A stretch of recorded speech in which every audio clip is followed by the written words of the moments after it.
Dictation for Chandigarh High Court at the rate 100 word per minute, 800 words. So be ready, start. This court in a long line of cases has given wider meaning to the word consent in the context of sexual offences as explained in various judicial dictionaries. A woman who is a victim of sexual assault is not an accomplice to the crime. Her evidence can't be tested with suspicion as that of an accomplice. As a matter of fact, the evidence of the prosecutrix is similar to the evidence of an injured complainant or witness. The testimony of prosecutrix, if found to be reliable by itself, may be sufficient to convict the culprit, and no corroboration of her evidence is necessary. In prosecutions of rape, the law does not require corroboration. It is only by way of abundant caution that court may look for some corroboration so as to satisfy its conscience and rule out any false accusations. Stop.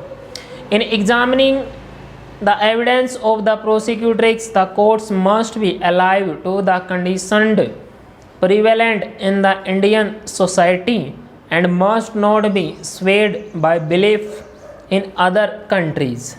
The courts must be sensitive and responsive to the plight of the female victim of sexual assault.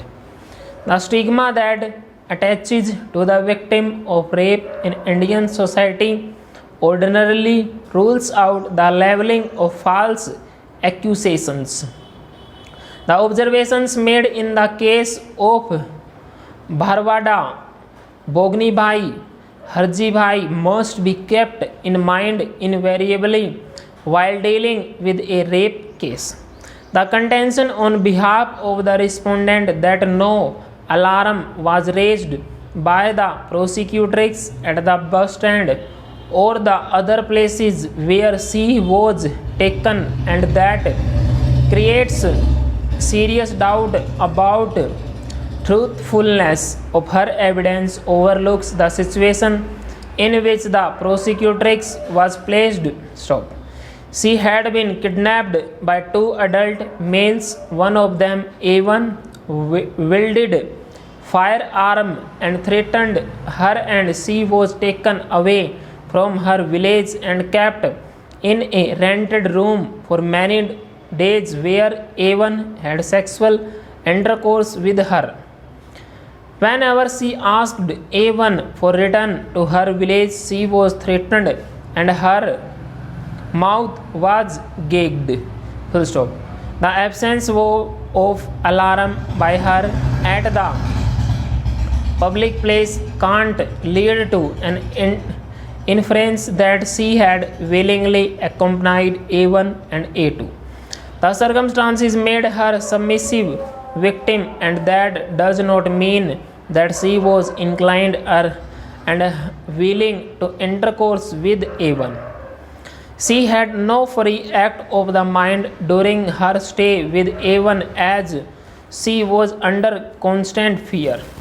Although there are certain contradictions and omissions in her testimony, but such omissions and contradictions are minor, and on material aspects her evidence is consistent.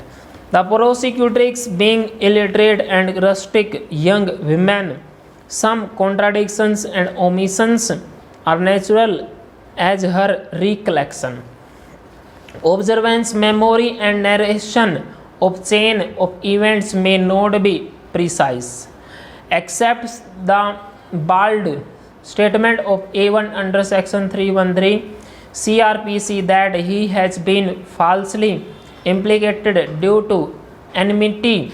Nothing has been brought on record that may probabilize that the prosecutrix that motive to falsely implicate him.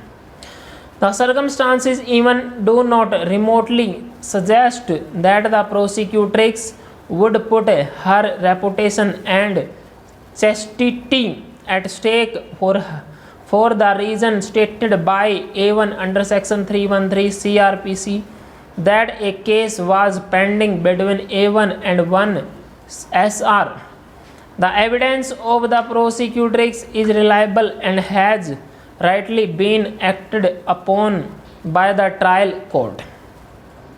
Although the lady doctor did not find any injury on the external or internal part of body of the prosecutrix and opined that the prosecutrix was habitual to sexual intercourse, but that does not make the testimony of the prosecutrix unreliable.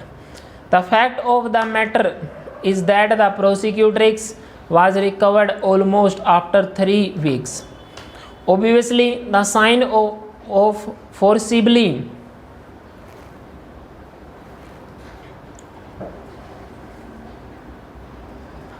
intercourse would not persist for that long period. It is wrong to assume that in all cases of intercourse with the women against will or without consent, there would be some injury on the external or internal part of the victim.